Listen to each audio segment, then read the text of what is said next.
There's Elsa. She's a good girl. Try some of that. So we are ramping up the clicker today. And all it means is a click and food. The clicker can be a harsh noise right at first. And so what we're trying to do is make it not startling whatsoever. So that they just associate this sound with a treat.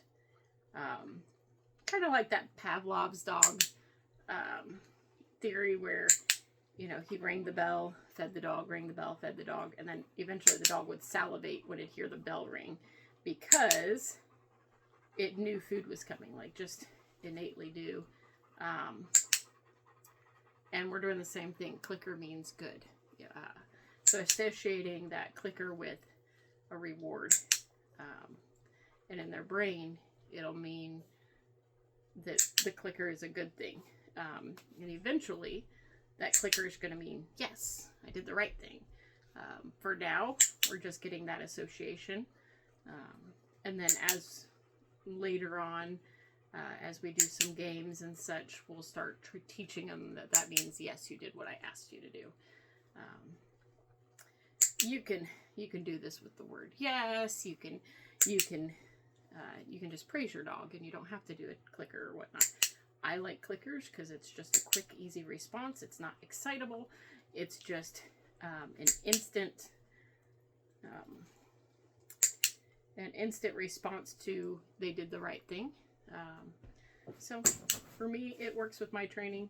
You don't have, eventually as they're training, they won't need the clicker. But just for the beginning parts of training so that they know that they're doing the right thing without distracting them too much, I like the clicker. So I always ramp my puppies up to a clicker, and then we do a lot of games and such with the clicker to help them start the learning process of what training actually means, that I'm looking for something. So we're finished with this puppy. So there was Elsa. And if somebody wants to bring me the next one.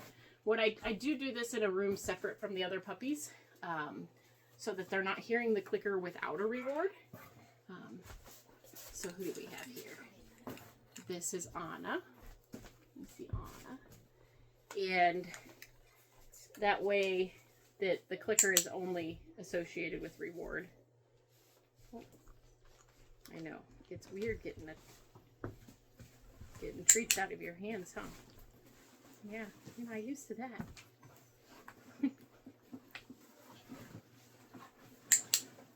But they're all doing really good. They're getting big. This week you'll see some barrier challenges and some, we'll probably do the box game next. If you've been watching me, you kind of understand some of that. If not, stay tuned for some of it. It's fun. You can see the puppies develop and use their minds. And you can start seeing how they interact with things and how quickly they learn. So it's kind of fun. This week it's going to be a fun week because there will be a lot of learning involved with it. And with that learning, we also learn a little bit about each puppy. We usually do our picks, like who's going to take home which puppy around 6 weeks. That way they don't go home till 8 weeks, but we do it at 6 weeks after their first vet visit, and also after we get to learn a little bit about each puppy so we can help people make the best decisions. We do have one in this litter that's going to be a service dog.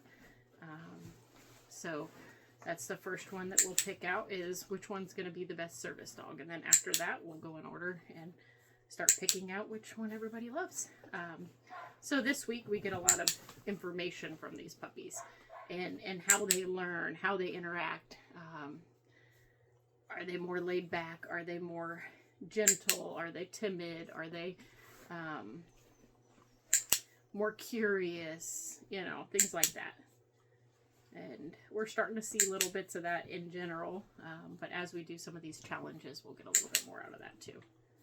Yeah, I know. Oh, she's liking it. Do you want to let Loretta out in her outside? But don't let Willie with her.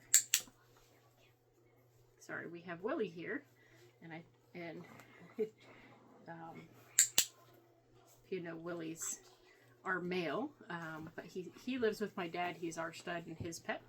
You want to get me the next puppy too.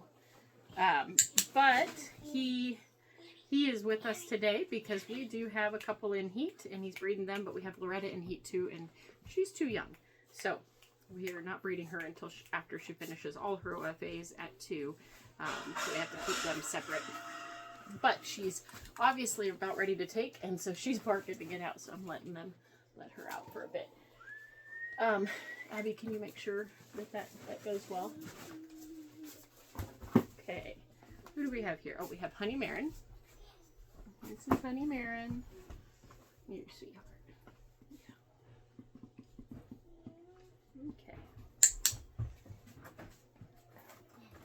Good job.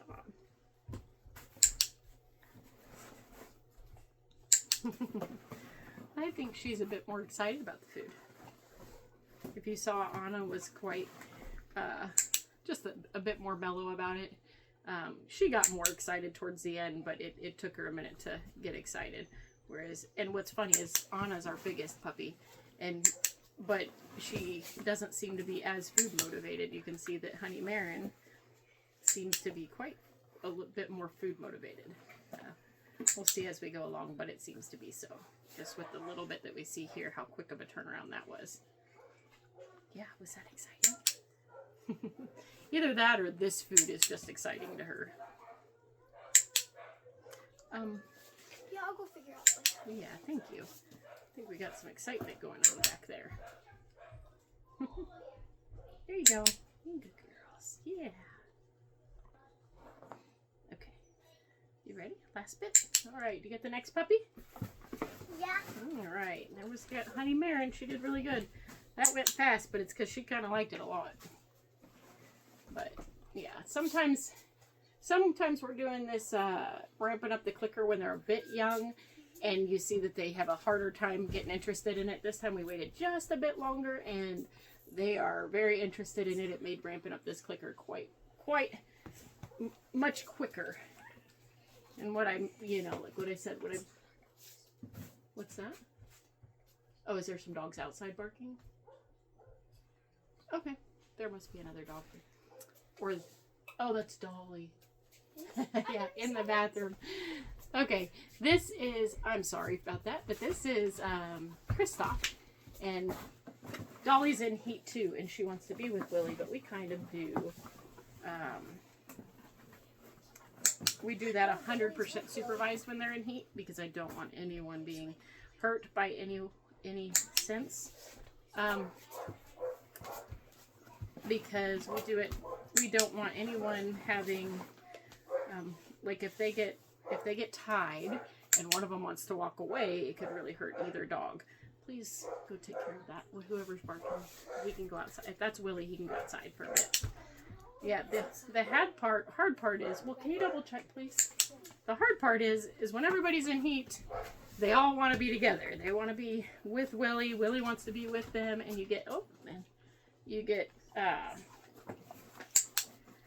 everybody barking to be together, and I can't have Willie with the girls, so I have to take turns who gets to run free and who's in the bathroom, I have one kennel set up, because most of our dogs, they don't sleep in kennels, they just get to sleep with us, but Loretta's still young. Oh. Reba wants some. Reba, this isn't for you. It's not for you. Reba, do you want to see if you can get a leash and get Reba out? But yeah, I don't want the next puppy. You got to take the puppy around the corner, please. Sorry, they're getting a little antsy and getting ready. Reba, you can. Come on, Reba. Yeah, I don't do this with the other puppies in the same room for the fact is I don't want them to hear the clicker and not have the reward with it. I want to establish that the clicker means reward, and I don't want to have the clicker just mean nothing. It's kind of like using the word come, but not having the dog follow and come. It's not a good thing. So you only use the command when you know you're going to get the response until you have it really well established that they'll always respond to it. So same with the clicker. We want a reward every time with the clicker so that they realize that the reward means something. All right, that's it, Kristoff. Yeah. All right, go ahead and bring the next puppy in. All right, is this the last one? This is Sven. There's Sven. He's a good boy. All right. There's no more. Is this the last one? Thank you. I left Loretta in the puppy yard and No. Can you bring Loretta back inside, please? what are we going to do to the next one? Well, the next thing will be the box game. We'll probably do that tomorrow. So stay tuned. I'm putting it out there. So I better get it done, the box game tomorrow, which that's in the plans. They will play a little game to start the learning process of realizing that I'm asking for something. And so I'll explain that tomorrow when we do it. I know. You know, he's very excited too. So lots of food motivation here, which is a really good sign. You know, there's ups and downs to food motivation. None of these seem to be super fast eaters, which is good because sometimes we get that.